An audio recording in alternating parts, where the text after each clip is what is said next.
சிறப்புரை ஆற்றுவதற்காக அல் ஹாஃபில் முகமது யஹியா பையாஜி ஹஜ்ரத் அவர்கள் சிறப்புரை ஆற்றுவார்கள். அஸ்ஸலாமு அலைக்கும் வரஹ்மத்துல்லாஹி தஆலா வ பரகாத்துஹு. இன்னல் ஹம்துலில்லாஹ் நஹ்மதுஹு வ நஸ்தஈனுஹு வ நஸ்தக்ஃபிருஹு வ நு'மினு பிஹி வ நதவக்கலு அலைஹி வ நஊது பில்லாஹி மின் ஷுரூரி அன்ஃபுஸினா வ மின் ஸய்யிஆத்தி அமாலினா. من يهده الله فلا مضل له ومن يضلله فلا هادي له. ونشهد أن لا إله إلا الله وحده لا شريك له. ونشهد أن محمدا عبده ورسوله أرسله بالحق بشيرا ونذيرا وداعيا إلى الله بإذنه وسراجا منيرا. أما بعد فقد قال الله تبارك وتعالى في القرآن العظيم وبالفرقانه المجيد بعد أعوذ بالله من الشيطان الرجيم بفضل بسم الله الرحمن الرحيم. النبي أولى بالمؤمنين من أنفسهم وأزواجهم وأمهاتهم. وقال رسول الله صلى الله عليه وسلم من صلى علي واحدة صلى الله عليه عشرة أو كما قال صلى الله عليه وسلم. எல்லா புகழும் புகழ்ச்சியும் நம்ம எல்லாம் முஸ்லிம்களாக முஃமினாக படைத்து மேலும் கண்மணி நாயகம் ரசூலுல்லாஹி ஸல்லல்லாஹு அலைஹி வஸல்லம் அன்னவர்கள் உம்மத்திலே ஒரு அங்கத்தினராக ஒருவராக ஆக்கினானே, அப்படிப்பட்ட அல்லாஹ்விற்கு அனைத்து புகழும் உண்டாகட்டுமாக. அல்ஹம்துலில்லாஹ் அல்ஹம்துலில்லாஹ். அவனுடைய சாந்தியும் சமாதானமும் அளவற்ற கருணையும் கிருபையும் எம்பெருமானார் முஹம்மதே முஸ்தபா ரசூலை கரீம் முஜ்தபா ஸல்லல்லாஹு அலைஹி வஸல்லம் அன்னவர்களின் மீதும் அன்னவர்களின் வாழ்க்கையை அடிப்பிரலாமல் அப்படியே பின்பற்றி வாழ்ந்த உத்தம சத்திய சஹாபாக்கள், தாபிஈன்கள், தபஅ தாபிஈன்கள், வலிமார்கள், இறைநேச செல்வர்கள், சாலிஹான நல்லடியார்கள், குறிப்பாக இந்த அவையிலே வந்து அமர்ந்திருக்கின்ற நம் அனைவர்களின் மீதும் அல்லாஹ்வினுடைய சாந்தியும் சமாதானமும் அளவற்ற கருணையும் கிருபையும் என்றென்றும் நின்று நிலவட்டுமாக. ஆமீன் ஆமீன் யா ரப்பல் ஆலமீன். உத்தம நபியின் உதய தின விழாவில நாம் எல்லாம் வீற்றிருக்கின்றோம். இந்த விழாவினை மிக சிறப்பாக தலைமையேற்று நடத்தி கொண்டிருக்கின்ற தலைமை அவர்களுக்கும், அதே போன்று வரவேற்புரை ஆட்டி நிகழ்த்தி விட்டு உட்கார்ந்திருக்கின்ற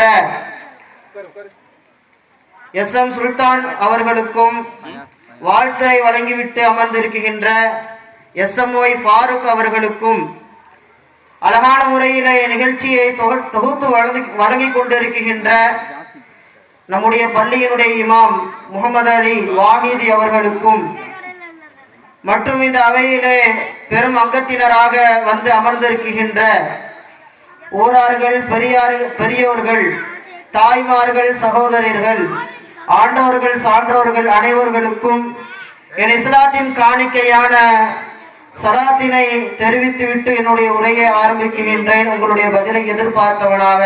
அஸ்ஸலாமு அலைக்கும் வரஹ்மத்துல்லாஹி தஆலா வபரகாத்துஹு. சலாமுக்கு பதிலே இன்னும் வரல. அன்பிற்குரிய அல்லாஹ்வின் நல்லடியார்களே, நாம் எல்லாம் மிகவும் திரளாக அருமை நாயகம் ஸல்லல்லாஹு அலைஹி வஸல்லம் அன்னவர்களின் இந்த உதய தின விழாவை அருமையாக கொண்டாடி கொண்டு வருகின்றோம்.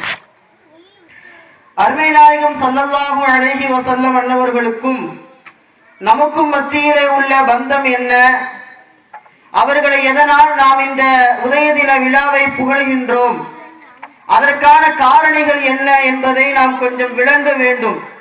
ஏனென்று சொன்னால் சமீப காலமாய் அருமை நாயகத்தை புகழக்கூடாது என்று சொல்லுகின்ற பல நல்லடியார்கள் நம்முடைய சமூகத்திலேயே தோன்றிவிட்டார்கள். அன்பிற்கினே அல்லாஹ்வின் நல்லடியார்களே, பெருமான் நபி ஸல்லல்லாஹு அலைஹி வஸல்லம் அன்னவர்களை ஏன் புகழ வேண்டும், புகழ்வதனால் நாம் பெறுகின்ற சிறப்புகள் என்ன, என்பதையெல்லாம் ஒரு மனிதன் அறிந்து விடுவானே என்று சொன்னால் காலந்தோறும் அவன் அருமை நாயகத்தை புகழ்ந்து கொண்டே இருப்பான். அதற்கான எடுத்துக்காட்டு என்ன தெரியுமா? அருமை சஹாபாக்கள் தான். நிறைய சஹாபாக்களுடைய வாழ்க்கையை நாம் படித்தோம் என்று சொன்னால் சஹாபா பெருமக்கள் இப்படி சொல்லுவார்கள், ஃபிதாக்கயா அபியா உம்மியா ரசூலல்லாஹ், என்னுடைய தாய் தந்தையர்கள் உங்களுக்கு அர்ப்பணமாகட்டும் என்பதாக சஹாபா பெருமக்களுடைய வாய்களில் இருந்து வார்த்தைகள் வந்தது என்று சொன்னால் அதற்கான காரணங்கள் அருமை நாயகத்தினுடைய புகழையும் அவருடைய நேசத்தையும் விளங்கியவர்களாக அவர்களுடைய கண்ணியம் என்ன என்பதை உணர்ந்தார்கள் அருமை சஹாபா பெருமக்கள். அதனால்தான் நாயகம் ஸல்லல்லாஹு அலைஹி வஸல்லம் அவர்கள் எதை சொன்னாலும் அதனை வார்த்தையாக அல்ல, தங்களுடைய வாழ்க்கையாக தங்களுடைய உயிராக எடுத்துக்கொண்டார்கள். அல்லாஹ் தன்னுடைய திருமறையிலே அருமை நாயகத்தை குறித்து அறிமுகம் செய்கின்ற பொழுது அல்லாஹ் இப்படி பேசுவான், ஒமா அர்சல்நாக இல்லா ரஹ்மத்தல் லில் ஆலமீன், அகிலத்தார்களுக்கெல்லாம் ரஹமத்தாக அல்லாஹ் அருமை நாயகத்தை அனுப்பியிருக்கின்றான் என்பதாக அல்லாஹ் திருமறையிலே சொல்லுவான். அதே போன்று ஒரு இடத்திலே அல்லாஹ் தஆலா சொல்லுகின்ற பொழுது நமக்கெல்லாம் அல்லாஹ் சொல்லுகின்ற ஒரு விஷயம், அம்மா பி நிஅமத்தி ரப்பிக ஃபஹத்தீஸ், மூமின்களே நீங்கள் உங்களுக்கு நான் கொடுத்த நிஅமத்துக்களை, உங்களுக்கு என்னென்ன நான் நிஅமத்துக்கள் எல்லாம் செய்திருக்கின்றனோ அந்த நிஅமத்துக்களை எல்லாம் நீங்கள் வெளியே சொல்லி வாருங்கள் என்பதாக அல்லாஹ் சொல்லுவான். நமக்கு அல்லாஹ் என்னென்ன நிஅமத்துகள் செய்திருக்கின்றான் என்பதை எல்லாம் நீங்கள் வெளியே சொல்லுங்கள். உங்களுக்கு கொடுக்கப்பட்ட உடைகள், உங்களுடைய பெற்றோர்கள், உங்களுடைய கணவன்மார்கள், உங்களுடைய பிள்ளைகள், உங்களுடைய செல்வங்கள், இப்படி அல்லாஹ் வாழ்க்கையிலே உங்களுக்கு என்னென்ன நிஅமத்துக்கள் எல்லாம் செய்திருக்கின்றானோ அனைத்து விதமான நிஅமத்துக்களையும் நீங்கள் சொல்லி வாருங்கள் என்பதாக அல்லாஹ் திருமறையிலே சொல்லி காட்டுகின்றான். விருக்கினே அல்லாஹ்வின் நல்லடியார்களே, நமக்கு கிடைக்கப்பட்ட நிஅமத்துக்கள் எவ்வளவோ இருக்குகின்றது. நாம் எண்ணி பார்த்தால் அதை எண்ணி முடித்து விட முடியாது. அல்லாஹ் திருமறையிலே அதையும் சொல்லுவான், என்னுடைய நிஅமத்துகளை நீங்கள் எண்ணுவீர்களேயானால் உங்களுடைய 1000 முடிந்தாலும் அதை எண்ணிவிடவே முடியாது என்பதாக அல்லாஹ் திருமறையிலே சொல்லி காட்டுவான். அப்படிப்பட்ட நிஅமத்துகளை ஏராளமாக அல்லாஹ் செய்திருக்கின்றான். ஆனால் நிஅமத்துகளிலேயே ஆக சிறந்த நிஅமத்து என்ன நாம் விளங்க வேண்டும். நமக்கான நிஅமத்துகளிலேயே முதன்மையான நிஅமத்து என்ன? நல்ல பெற்றோர்களா? நாமெல்லாம் இன்னைக்கு அதை நினைச்சிட்டு இருக்கோம். ஒருவருக்கு நல்ல பெற்றோர்களோ சுகமான வாழ்க்கை அமைந்து விட்டது என்று சொன்னால் அது அல்லாஹ் கொடுத்த மாபெரும் நிஅமத். நாமெல்லாம் எண்ணுறோமா இல்லையா? ஆனா நிஅமத்துகளிலேயே எது சிறந்த நிஅமத்? ரசூலுல்லாஹி ஸல்லல்லாஹு அலைஹி வஸல்லம் அன்னவர்களின் உம்மத்திலே ஒருவராக நம்மை அல்லாஹ் ஆக்கினான்ல, அதுதான் பெரிய நிஅமத். ஏன் சொல்றேன்னா, பல நபிமார்கள் இந்த உம்மத்திலே ஒரு அங்கத்தினராக ஆகணும்னு ஆசைப்பட்டாங்க. நபிமார்கள் எல்லாம் நபிமார்கள் எல்லாம் அல்லாஹ்விடத்திலே கேட்டார்கள், யா அல்லாஹ் முஹம்மதினுடைய உம்மத்திலே ஒருவராய் என்ன ஆக்கிடு ரப்பே என்பதா கேட்டுக்கிட்டே இருந்தாங்க. அப்படி கேட்டதுல தான் ஈசா அலைஹிஸ்ஸலாம் அவர்களுக்கு கிடைக்கப்பட்ட மாபெரும் பாக்கியம். மறுமை நாளின் போது இந்த உம்மத்திலே ஒருவராக ஈசா அலைஹிஸ்ஸலாம் அன்னவர்கள் தோன்றுவார்கள். எப்படி? ஒரு அங்கத்தினராக, ஒரு அடியாராகத்தான் தோன்றுவார்கள், நபியாகலாம் தோன்ற மாட்டார்கள். வந்த உடனே லா இலாஹ இல்லல்லாஹ் முஹம்மது ரசூலுல்லாஹ் என்பதாக ஈசா அலைஹிஸ்ஸலாம் அன்னவர்கள் ஈமான் கொள்ளுவார்கள். இதுதான் அல்லாஹ் ஈசா அலைஹிஸ்ஸலாம் அன்னவர்களுக்கு சொல்லியிருக்கின்ற செய்தி. இன்றைக்கு அல்லாஹ்வின் நல்லடியார்களே, நபிமார்கள் எல்லாம் ஆசைப்பட்ட அப்படிப்பட்ட ஒரு உம்மத்திலே நாம் ஆசைப்படாமல் அல்லாஹ்விடத்திலே கேட்கவே இல்லை. அல்லாஹ் எனக்கு இந்த உம்மத்தை தா அல்லாஹ் என்பதா நாம கேட்டிருக்கோமா? கேட்கவே இல்லை. ஆனா அல்லாஹ் நமக்கு இந்த நியமத்தை கொடுத்துட்டால, இந்த நியமத்தை நாம் வெளியே சொல்லி ஆக வேண்டும். அந்த நாயகத்தினுடைய புகழை நாம் புகழ் பாட வேண்டும். அதற்காகத்தான் எது நடக்கப்படுகின்றது? இந்த மீலாது விழாக்கள் எடுத்து வைக்கப்படுகின்றது, மௌலிது ஷரீஃபுகள் ஓதப்படுகின்றது. இருக்கிற அல்லாஹ்வின் நல்லடியார்களே, அருமை நாயகத்தை ஒரு மனிதனுக்கும் ஒரு அருமை நாயகத்திற்கும் மத்தியிலே உள்ள பந்தம் என்ன என்பதை சர்வ சாதாரணமாக இன்று சொல்லிவிடுகின்றோம். லா இலாஹ இல்லல்லாஹ் முஹம்மது ரசூலுல்லாஹ் என்பதா ஒரு மனிதன் ஈமான் கொண்டுட்டாருனா அவருக்கும் நாயகத்திற்கும் ஈமானிய ரீதியாக, இந்த இஸ்லாமிய ரீதியாக பந்தம் உண்டாகி விடுகின்றது. அத்தோடு இந்த பந்தம் நின்று விடுவதில்லை. நாயகத்திற்கும் ஒவ்வொரு மனிதருக்கும் மத்தியிலே உள்ள பந்தம் எது தெரியுமா? அல்லாஹ் இந்த உலகை படைத்து நம்மை படைத்து அல்லாஹ் எப்பொழுது அந்த விதியை எழுதினானோ இவர்கள் எல்லாம் உலகத்திலே படைக்கப்பட வேண்டும், இவர்கள் எல்லாம் முஹம்மது ரசூலுல்லாஹ்வினுடைய உம்மத்திலே ஒருவராக ஆக வேண்டும். எப்பொழுது அல்லாஹ் படைப்பதற்கான அந்த லௌஹுல் மஹ்பூலை அல்லாஹ் தயார் செய்தானோ அங்கிலிருந்தே ஆரம்பமாகிவிட்டது. காரணம் என்னவென்று சொன்னால், ஆதம் அலைஹிஸ்ஸலாம் அவர்களுடைய வாழ்க்கையை நாம் நிறைய படித்திருக்கின்றோம். ஆதம் அலைஹிஸ்ஸலாம் அவர்கள் சொர்க்கத்திலே தவறு செய்துவிட்டு உலகிற்கு அனுப்பப்பட்டார்கள். உலகிற்கு அனுப்பப்பட்ட பொழுது ஆதம் அலைஹிஸ்ஸலாம் அவர்கள் சொன்ன செய்தி, அல்லாஹ்விடத்திலே மன்னிப்பு கேட்கின்ற பொழுது இப்படி கேட்பார்கள், யா அல்லாஹ், சொர்க்கத்திலே ஒரு வாசகத்தை நான் பார்த்தேன். அந்த வாசகத்திலே லா இலாஹ இல்லல்லாஹ் முஹம்மது ரசூலுல்லாஹ் என்பதாக எழுதப்பட்டிருந்தது. அந்த முஹம்மதின் பொருட்டாலே நான் கேட்கின்றேன், என்னுடைய பிழையை நீ பொறுத்தருள்வாயாக என்பதாக ஆதம் அலைஹிஸ்ஸலாம் அவர்கள் கேட்கின்ற பொழுது அல்லாஹ் ஆதம் அலைஹிஸ்ஸலாம் இடத்திலே கேட்பான், ஆதமே, முகம்மதை பற்றி இதுவரை நான் உலகத்துக்கு அறிவிக்கவே இல்லை. முகம்மது என்கின்ற நபி வருகின்றார் என்பதை கூட நான் இன்னும் உங்களுக்கு அறிவிப்பு செய்யவில்லை. முதல் மனிதர் ஆதம் அலைஹிஸ்ஸலாம் அவர்களுக்கு இன்னும் அறிவிப்பு கூட செய்யப்படவில்லை. அப்படி இருக்குகின்ற பொழுது அந்த முகம்மதை நீங்கள் எப்படி அறிந்தீர்கள் என்பதாக கேட்கின்ற பொழுது ஆதம் அலைஹிஸ்ஸலாம் அவர்கள் இந்த செய்தியை சொல்லுவார்கள், உன்னுடைய பெயருக்கு அடுத்தபடியாக நான் சொர்க்கத்திலே பார்த்த பெயர் அருமை நாயகம் முஹம்மது ரசூலுல்லாஹ் என்கின்ற அந்த பெயர். உன்னுடைய பெயருக்கு பக்கத்திலே நீ ஒருவருடைய பெயரை சேர்ப்பாயானால் அது உனக்கு நீ விரும்பிய ஒரு நபருடைய பெயராகத்தான் இருக்கும் என்பதை நான் விளங்கினேன் யா அல்லாஹ். எனவே அவருடைய பெயரிலே, அந்த முஹம்மது ரசூலுல்லாஹ்வினுடைய பெயரிலே என்னுடைய பிழையை பொறுக்க நான் உன்னிடத்தில் கேட்கின்றேன் என்பதாக ஆதம் அலைஹிஸ்ஸலாம் அவர்கள் சொல்லுவார்கள்.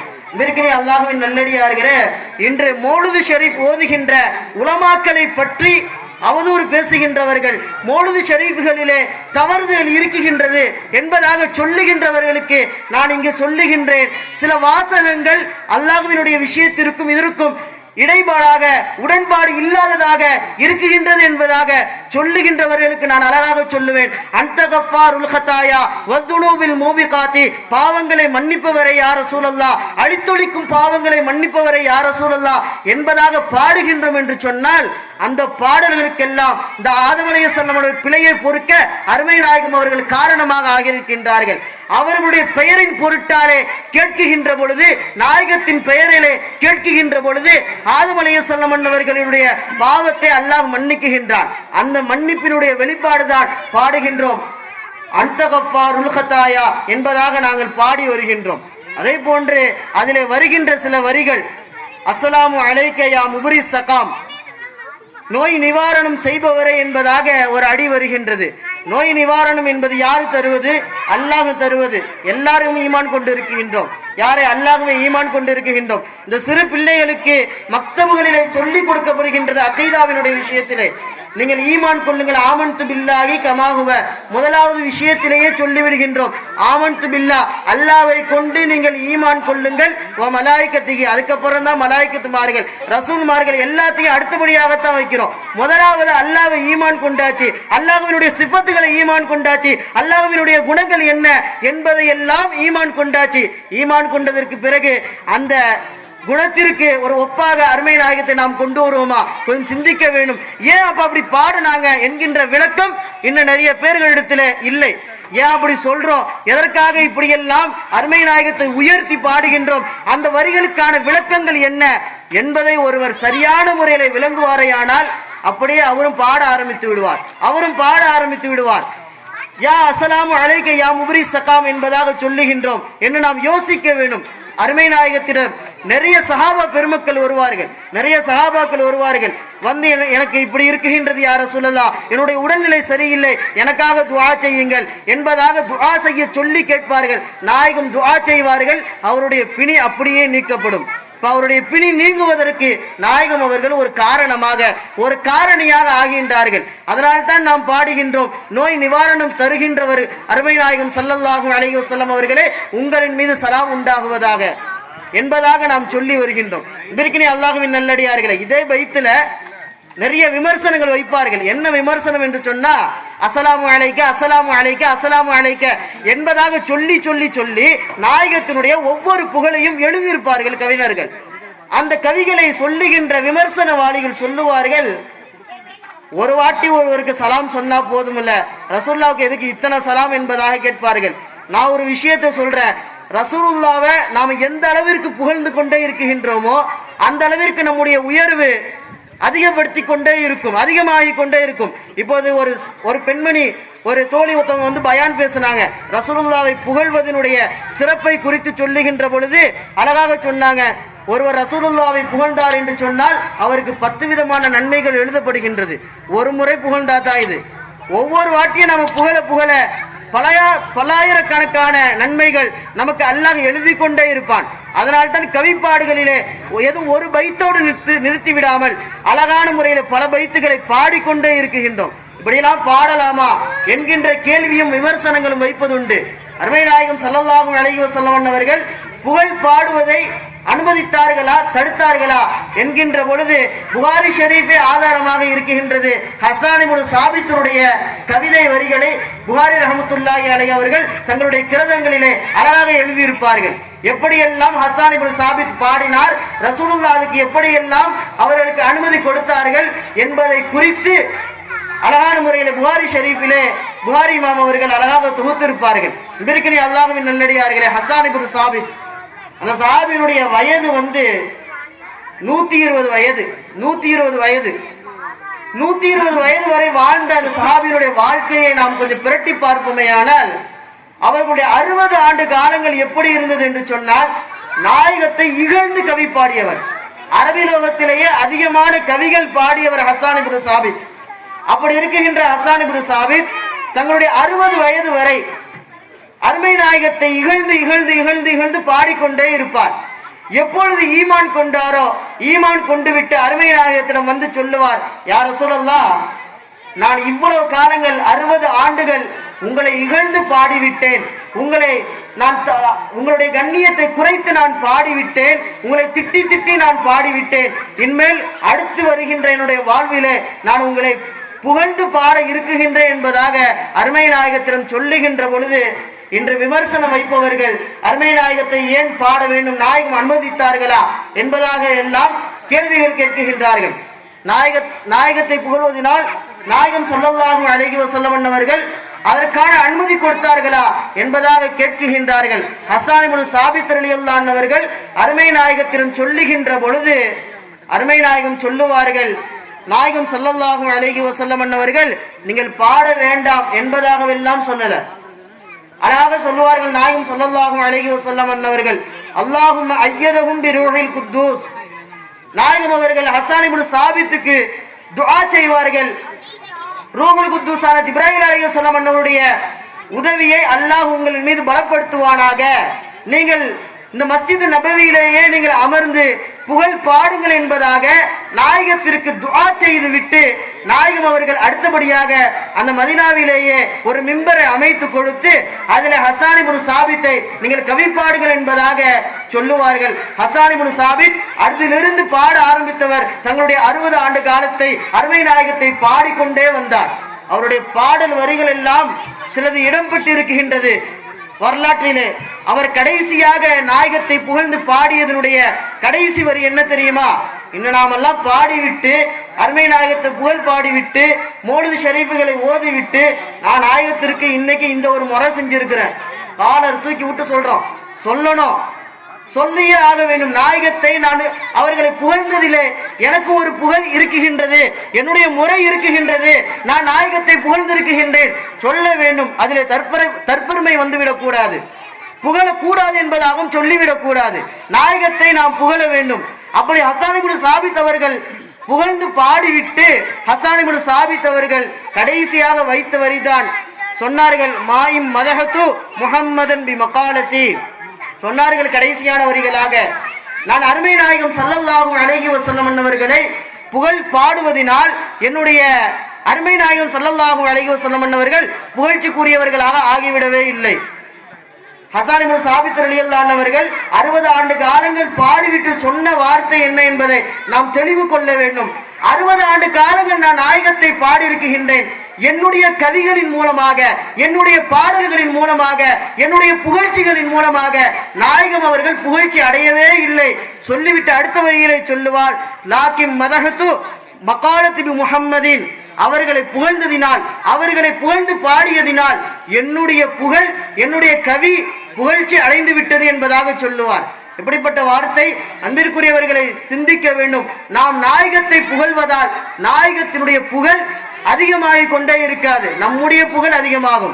அதனால்தான் சொன்னார்கள், மன் சல்லா அலைய வாஹிதத்தன் ஸல்லல்லாஹு அலைஹி அஸர, யார் ஒருவர் அருமை நாயகத்தை புகழ்கின்றாரோ அவருக்கு 10 விதமான நன்மாராயங்களை அல்லாஹு தஆலா தருகின்றார் என்பதாக அருமை நாயகம் அவர்கள் சொன்னார்கள் என்று சொன்னால் அதனுடைய வெளிப்பாடு என்ன? நாம் புகழ புகழ அருமை நாயகம் புகழ்ச்சி அடைவதல்ல, நாம் புகழ்ச்சி அடைகின்றோம், நாம் புகழ்ச்சி அடைந்து கொண்டே இருக்குகின்றோம். அல்லாஹ் மலக்குமார்களை அழைத்து அல்லாஹ் சொல்லுவான்,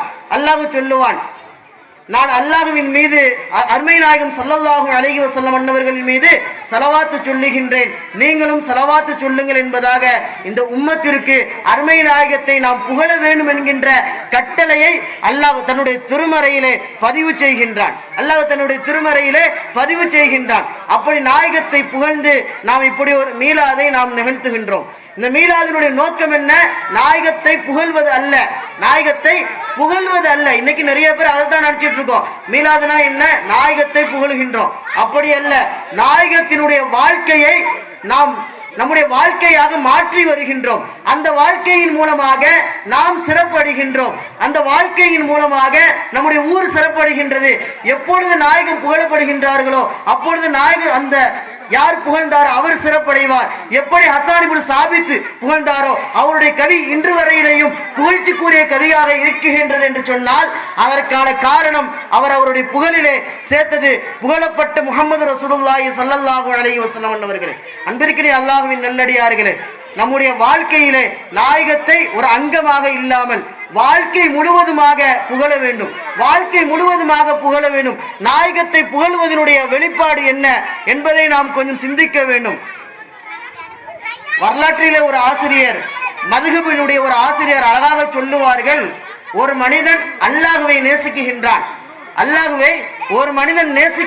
என்று சொன்னால் அவன் முதலிலே அதற்கான அடையாளத்தை அவன் வெளிப்படுத்த வேண்டும். இன்னைக்கு நாம எல்லாம் அல்லாஹ்வை நேசிக்கிறோமா இல்லையா? தபுருக்கு அப்புறம் கொடுக்கலாம், வேணாம் அப்புறமா கொடுங்க. ஏன்னா இடையில கொடுத்தீங்கன்னா பயான் கேட்கிறவங்களுக்கு என்ன ஆயிடும்? டிஸ்டர்ப் ஆயிடும். தவறா நினைச்சுக்க வேணாம்.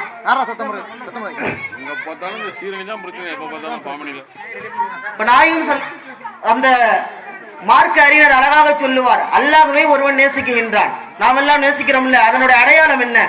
அல்லாஹ்வை நேசிப்பதனுடைய அடையாளம் என்ன?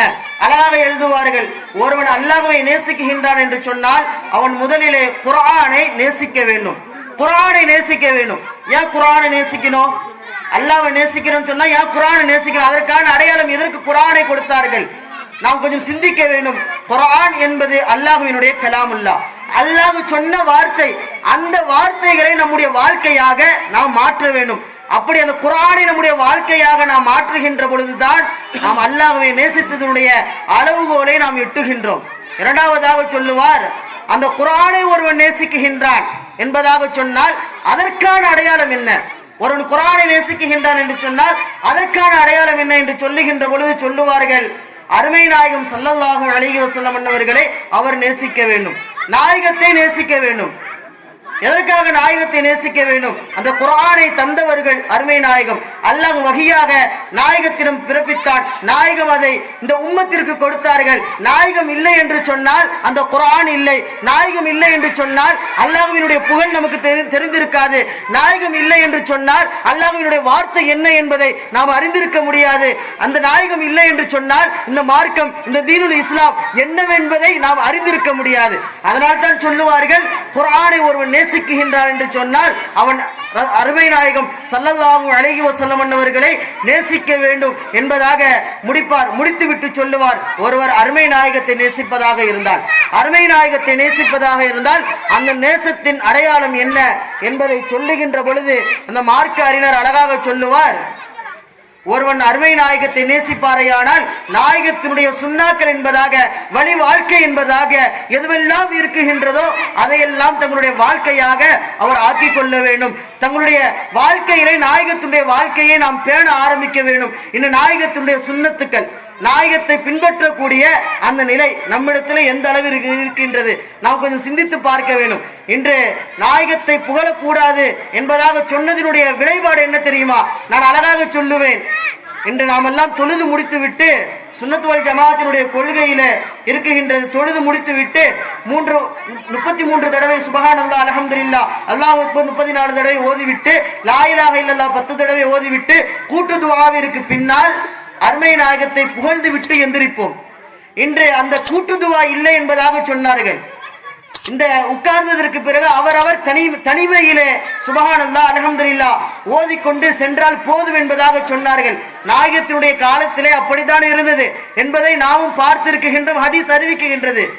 ஆனால் பிற்காலத்திலே வந்த அருமை சஹாபா பெருமக்கள் நாயகத்தை புகழ ஆரம்பித்தார்கள். தொழுகைக்கு பின்னால் அந்த சுப்ஹானல்லாஹ் அல்ஹம்துலில்லாஹ் ஓத ஆரம்பித்தார்கள். அதனுடைய வெளிப்பாடு என்ன? அடுத்து வருகின்ற சமூகத்திற்கு நாயகத்தை புகழ்வது எந்த அளவிற்கு முக்கியத்துவம் என்பதை உணர முடிந்தது. இன்று அந்த கூட்டு துஆ கூடாது என்றது சொன்னதினுடைய விளைவு என்ன தெரியுமா? பல ஜும்ஆ பள்ளிவாசல்களே ஆலிம் அஸ்ஸலாமு அலைக்கும் என்பதாக சலாம் கொடுத்ததற்கு பின்னால் திரும்பி அஸ்தக்ஃபிருல்லாஹ் என்பதாக 3 முறை சொல்றோம் அல்லவா? சொல்லி முடித்து அவரு திரும்பி உட்காரத்துக்குள்ள ஒரு 10-15 பேர் படபடன்னு எஞ்சி வெளில ஓடுறான். இவரிடத்துல என்ன இருக்குது? கூட்டு துவாவும் இல்லை. சரி, கூட்டு துவா இல்லைன்னு சொன்ன, தனிமையில உட்கார்ந்து துவா பண்ணியா? இல்ல தனிமையில உட்கார்ந்து அல்ஹம்துலில்லாஹ் ஓதுனியா, சுப்ஹானல்லாஹ் ஓதுனியா, அல்லாஹு அக்பர் ஓதுனியா, லா இலாஹ இல்லல்லாஹ் ஓதுனியா? எதுவும் இல்லை. வெளிப்பாடாக வெளியே சென்றதனுடைய நோக்கம் இன்று நாயகத்தை புகழ்வது போய்விட்டது, கூட்டு துவாக்கள் போய்விட்டது, அந்த கூட்டு துவாவில இருந்த ஒற்றுமை போய்விட்டது. அருமை அல்லாஹ்வை புகழ்ந்த அந்த தஸ்பீஹாத்துகள், தஸ்பீஹ் ஓத வேண்டும் என்கின்ற அந்த உணர்ச்சிகள், அந்த உணர்வு முறைகள் இதுவையெல்லாம் தடுத்து விட்டது. நாம் எதுவெல்லாம் கூடாது நாயகத்துடைய காலத்தில் இது இல்லை என்பதாக விமர்சனம் செய்பவர்களுக்கும் நான் சொல்லுவேன், எதையெல்லாம் நாம் தள்ளி விடுகின்றோமோ அதையெல்லாம் நமக்கு ஆபத்தை தான் தந்து வருகின்றது. இன்று நம்ம இடத்திலே தொப்பியே சுன்னத்தா ஆகவில்லை என்பதாக சொன்னார்கள். நான் சொல்லுகின்றேன், தொப்பி என்பது மார்க்கத்தினுடைய ஒரு அங்க அடையாளம். அருமை நாயகத்திடம் அந்த பழக்கம் இருந்ததா என்று கேட்டால் புகாரி ஷரீஃபிலே வருகின்றது, திருமிதியிலே வருகின்றது, பல கிரந்தங்களிலே வருகின்றது. அருமை நாயகம் அவர்கள் பச்சை நிற தலப்பாகை அணிந்திருக்கின்றார்கள், வெள்ளை நிற தலப்பாகையில் அணிந்திருக்கின்றார்கள் என்பதாக ஹதீதுகள் இருக்கின்றது. நாயகம் அவர்கள் தலப்பாகை அணிந்ததனுடைய பிற்பாடுதான் இன்று நாம் தொப்பி அணிகின்றோம். இன்று இந்த சுன்னத் என்பது அவசியம் அல்ல, ஒருத்தர் விரும்பினால் போடலாம் என்று சொன்னதனுடைய வெளிப்பாடு என்ன தெரியுமா? இன்று நம்முடைய முன்னலே உட்கார்ந்திருக்கின்ற பிள்ளைகளிடத்திலே அந்த தொப்பி என்கின்ற சுன்னத் அழிந்து கொண்டே வருகின்றது.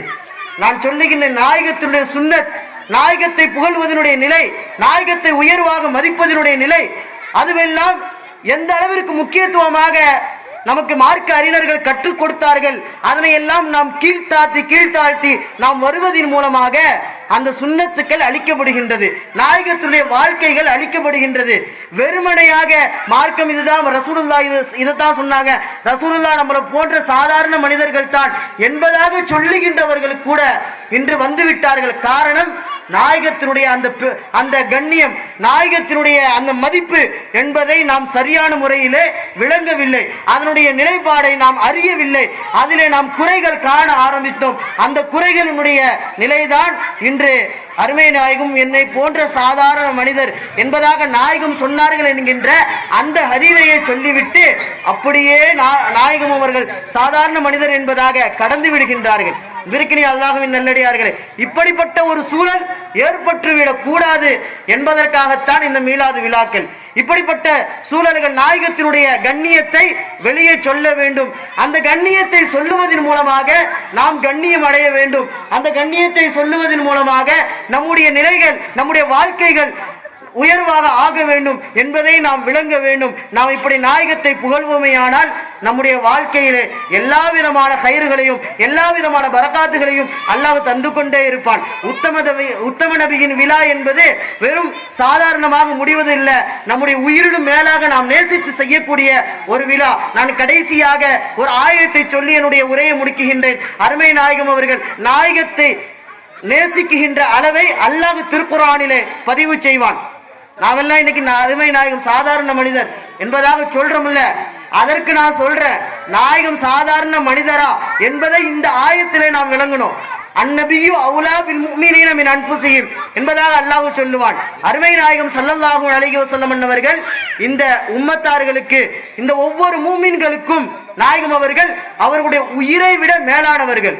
நம்முடைய உயிரை விட மேலாக நாயகத்தை நாம் நேசிக்க வேண்டும். உமர் இப்னு கத்தாப் ரலியல்லாஹு அன்ஹு அவர்கள் சஹாபாக்களோடு அருமை நாயகத்தோடு உட்கார்ந்து இருப்பார்கள். அப்ப உமர் நாயகம் சொல்லுவார்கள், யா ரசூலல்லாஹ், நான் உங்களை நேசிக்கின்றேன், ஆனா எப்படி நேசிக்கின்றேன் என்று சொல்லுகின்ற பொழுது என்னுடைய உயிர் தான் எனக்கு ஃபர்ஸ்ட், இரண்டாவது தான் எது, உங்களின் மீது உள்ள நேசம் என்பதாக உமர் இப்னு கத்தாப் ரலியல்லாஹு அன்ஹு அவர்கள் சொல்லுகின்ற பொழுது நாயகம் ஸல்லல்லாஹு அலைஹி வஸல்லம் அவர்கள் சொல்லுவார்கள், லா யுமினு அஹதுக்கும் ஹத்தா அகூன அஹப்ப இலா நஃப்ஸி, உங்களுடைய உயிரை விட என்னை நீங்கள் எப்பொழுது நேசிக்கின்றீர்களோ அப்பொழுதுதான் உங்களுடைய ஈமானை பரிபூர்ணமாகும் என்பதாக சொல்லுகின்ற பொழுது உமர் இப்னு கத்தாப் சொல்லுவார்கள், அப்படி என்று சொன்னால் இனிமேல் என்னுடைய உயிரை விட உங்களை நான் அதிகமாக நேசிக்கின்ற நபியே, என்னுடைய உயிரை விட மேலாக உங்களை நான் நேசிக்கின்ற நபியே என்பதாக தங்களை விட அருமை நாயகத்தை முற்படுத்துகின்ற பொழுது நாயகம் சொல்லுவார்கள்,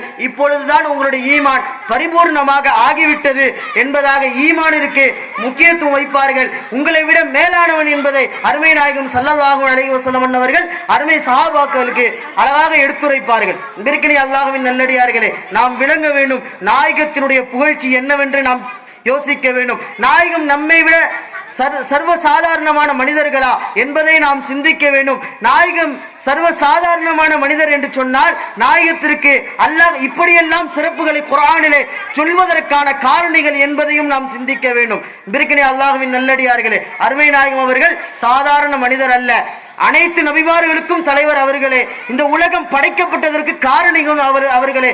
அவர்களை நாம் எப்பொழுது புகழ்ந்து கொண்டே இருக்கின்றோமோ அந்த புகழ்ச்சி நிற்காத வரை நம்முடைய வாழ்க்கை சிறப்பாக அமையும், நம்முடைய இந்த உலகத்தினுடைய நிலை சரியாக அமையும். எப்பொழுது நாயகத்தை நாம் இகழ, நாயகத்தினுடைய கண்ணியத்தை குறைக்க நாம் ஆரம்பித்து விட்டோமோ, நாயகத்தினுடைய சுன்னத்தை நாம் வலித்தவறியவர்களாக சுன்னத்துகளை மதிக்காமல் இருக்கின்றோமோ அப்பொழுது கியாமத்தினுடைய அறிகுறிகள் எல்லாம் நிகழ ஆரம்பித்துவிடும். அதனால்தான் நாயகம் அவர்கள் சொல்லுவார்கள், கியாமத்து நாள் வருகின்ற பொழுது யார் என்னுடைய சுன்னத்தை, யார் என்னுடைய சொல்லை, என்னுடைய செயலை சரியாக பின்பற்றினார்களோ, அறிந்து சரியான முறையிலே பின்பற்றுகின்றார்களோ அவர்கள் தான் அந்த கியாமத்தினுடைய நாளிலே சிறந்தவர்கள் என்பதாக அருமை நாயகம் அவர்கள் சொல்லுவார்கள்.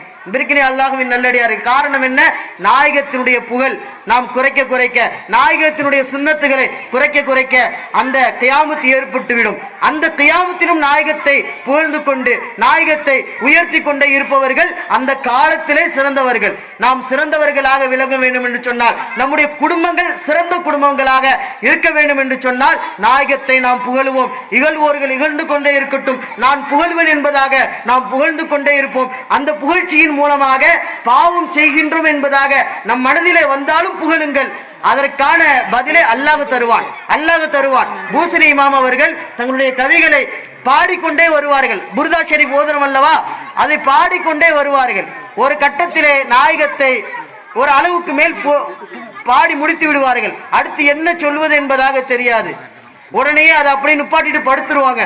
மறுநாள் காலையில அருமை நாயகம் அந்த புர்தாவிற்கு அடுத்தபடி இப்படி தொடங்குங்கள் என்பதாக சொல்லி தருவார்கள் என்பதாக பூசரி இமாம் அவர்கள் தங்களுடைய கிதாபிலே எழுதி தருவார்கள்.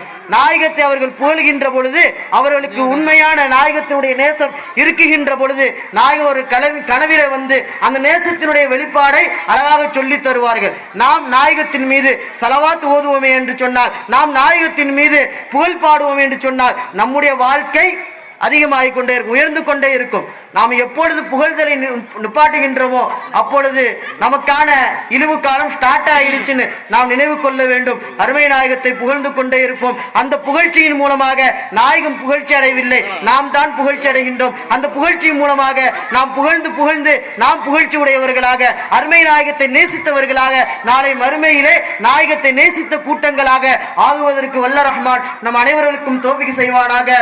இந்த அவையிலே அழகான முறையிலே வந்து பல மார்க்க விஷயங்களை உங்களுக்கு முன்னால் எடுத்துரைத்த பிள்ளைகளுக்கெல்லாம் அல்லாஹ் வளமான கல்வி பரக்கத்தை அல்லாஹ் தருவானாக. மார்க்கத்தினுடைய விஷயத்தை அழகான முறையிலே அறிந்து விளங்கி செயல்படுகின்ற பிள்ளைகளாக இந்த பிள்ளைகளை அல்லாஹ் ஆக்குவானாக. நாயகத்தின் வழிமுறையை நாம் அவர்களுக்கு சொல்லிக் கொடுத்து கொண்டே இருப்போம். இந்த புகழ் மாலைகளை எல்லாம் அவர்களுக்கு சொல்லிக் கொடுப்போம். அந்த வரக்கத்திலே அவர்கள் நாளை நமக்கு பின்னால் நாயகத்தை புகழ்கின்ற புகழ்ச்சியாளர்களாக இந்த பிள்ளைகளை அல்லாஹ் ஆக்குவானாக. உத்தமர்களாக அல்லாஹ் ஆக்குவானாக. மார்க்கத்திலே சிறந்தவர்களாக இந்த பிள்ளைகளை ஆக்குவானாக. இந்த பிள்ளைகளை நல்ல வழியிலே செயல்படுத்திய பெற்றோர்களுக்கெல்லாம் அல்லாஹ் பரக்கத்து செய்வானாக. நம்முடைய வீட்டில் இருக்கின்ற முசீபத்துகள் பிரச்சனைகள் அனைத்திலும் அல்லாஹ் தீர்வுகளை தருவானாக. வளமான வாழ்க்கையை அல்லாஹ் நமக்கு தருவானாக. இந்த மீலாதை நாம் கொண்டாடியதின் காரணமாக அருமை நாயகத்தின் பொருட்டால் நம்முடைய பாவங்களை எல்லாம் அல்லாஹ் மன்னிப்பானாக. நம்முடைய வீட்டிலே பரக்கத்தை ஏற்படுத்துவானாக. வாஹிரு தஅவானா அனில் ஹம்துலில்லாஹி ரப்பில் ஆலமீன். அஸ்ஸலாமு அலைக்கும் வரஹ்மத்துல்லாஹி தஆலா வபரகாத்துஹு.